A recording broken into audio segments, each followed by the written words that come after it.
एक बार देवर्षि नारद नारायण नारायण का जाप करते हुए तीनों लोकों की यात्रा पर निकले। वे सभी देवों के दर्शन करते हुए शीतला माता के धाम पहुंचे। ध्यान मुद्रा में बैठी माता रानी को मुस्कुराते हुए देख विस्मित महर्षि ने अभिवादन के साथ ही कहा, माँ, आज तो आपके मुख पर अद्वितीय तेज और प्रसन्नता झलक रही है। कौन है जिसने आपके मुख पर प्रसन्नता बिखेर दी है? फिर माता ने उसी स्मित हास्य के साथ कहा, वत्स, एक निश्चल हृदय भक्त के अतिरिक्त और कौन हो सकता है? तब महर्षि नारद ने आश्चर्य से पूछा, माता, आपके तो असंख्य भक्त हैं, फिर ऐसा कौन भक्त विशेष है जो आपके हृदय के इतने समीप है? इस पर देवी ने कहा, देवर्षि, कुंडिनपुर में रहने वाली निर्मला ने अपनी सच्ची व निष्प्रिय भक्ति से मेरे हृदय को जीत लिया है। तब देवर्षि ने मुस्कुराते हुए कहा, अगर आज्ञा हो तो मैं भी आपकी इस विशेष भक्त से मिल आता हूँ। तब देवी ने हंसते हुए कहा, देवर्षि, मैं आपकी प्रकृति से अनभिज्ञ नहीं हूँ। मैं जानती हूँ कि आप निर्मला की परीक्षा लेना चाहते हैं। अगर ऐसा है तो आप अवश्य अपने मन की करें।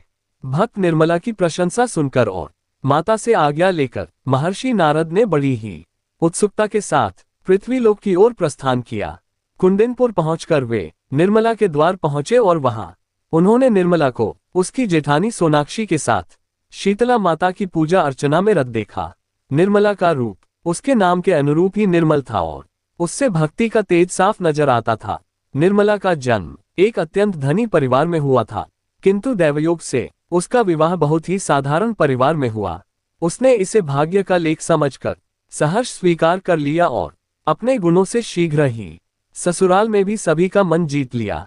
वह माता की दृढ़ आस्था के साथ अपने सास ससुर, जेठ जेठानी, पति व 2 छोटे बच्चों की सेवा शुश्रूषा करते हुए अपना जीवन सुखपूर्वक व्यतीत कर रही थी। प्रिय दर्शकों, निर्मला जितने सरल स्वभाव की थी, सोनाक्षी उतनी ही कर्कशा। वो निर्धन परिवार की कन्या थी और 2 पुत्रों और 1 पुत्री की माता भी, किंतु हर समय सास ससुर के मुख से निर्मला के गुणगान सुनकर धीरे धीरे उसके मन में निर्मला के प्रति ईर्ष्या उत्पन्न हो गई, जो समय के साथ बढ़ती ही जा रही थी।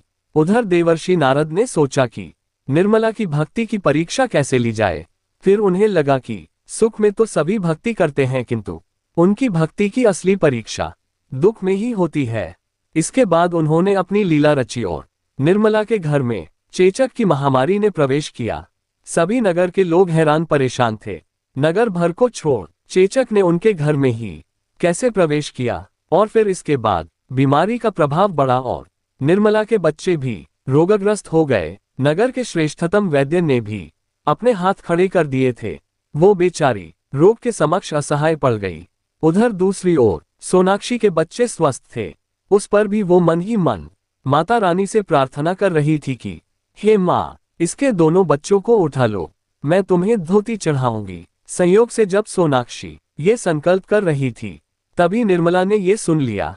निर्मला सोचने लगती है कि एक तो उसके बच्चे मृत्यु के मुख में है, ऊपर से उसकी जेठानी, जिसे उसने सदैव अपनी बड़ी बहन का सम्मान दिया, उसका ये कुटिल रूप देखकर वो सोचने लगती है कि अब वो क्या करे और कहाँ जाए। माँ के अतिरिक्त उसका और ठिकाना ही क्या है।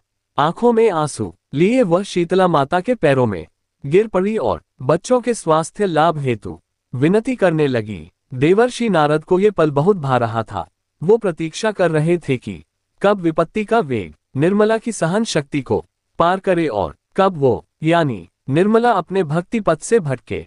दिन बीतते गए, किंतु ऐसा कोई भी दिन ना आया जब निर्मला की मातृभक्ति में किंचित मात्र भी कमी आई हो।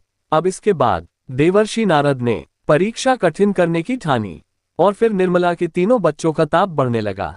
पहले उसके बच्चों ने भोजन त्यागा, फिर जल, और फिर उनके श्वास कंठ अवरुद्ध होने लगे और फिर लगा कि जैसे अंत समय निकट है। ये सब देखकर उसकी जेठानी सोनाक्षी प्रसन्न हो गई। निर्मला अब शांत सी हो गई।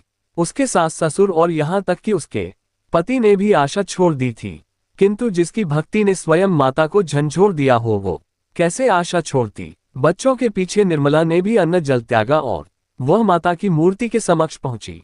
सिर्फ इतना ही कह पाए कि हे माँ, रक्षा करो। आगे कुछ बोल ना पाए। उसका कंठ अवरुद्ध हो गया, शरीर साथ ना दे पाया और वही माता की प्रतिमा के समक्ष निर्मला अचेत हो गई। देवर्षि नारद को अब आत्मग्लानि होने लगी, क्योंकि उनकी परीक्षा के कारण निर्मला और उसके बच्चों को अथाह कष्ट हुआ।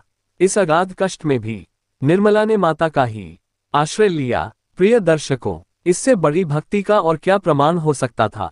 मन ही मन उन्होंने माता से क्षमा मांगी, किंतु आगे का हाल जानने को वह वहीं रुक गए, क्योंकि वह जिज्ञासु जो ठहरे।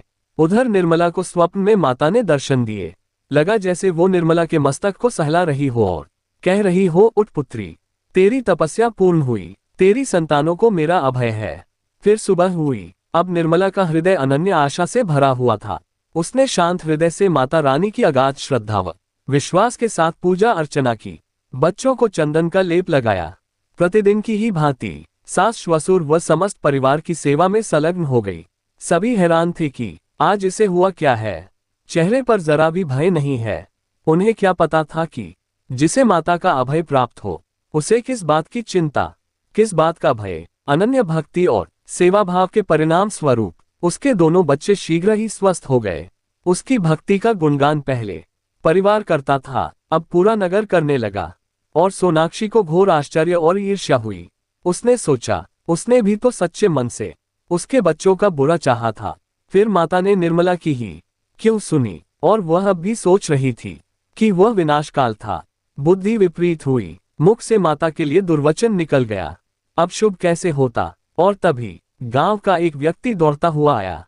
उसने हड़बड़ाते हुए बताया कि सोनाक्षी की पुत्री सुशीला को सर्प ने काट लिया है और वो सांप बहुत जहरीला था और वो सुशीला नदी तट पर अचेत पड़ी है।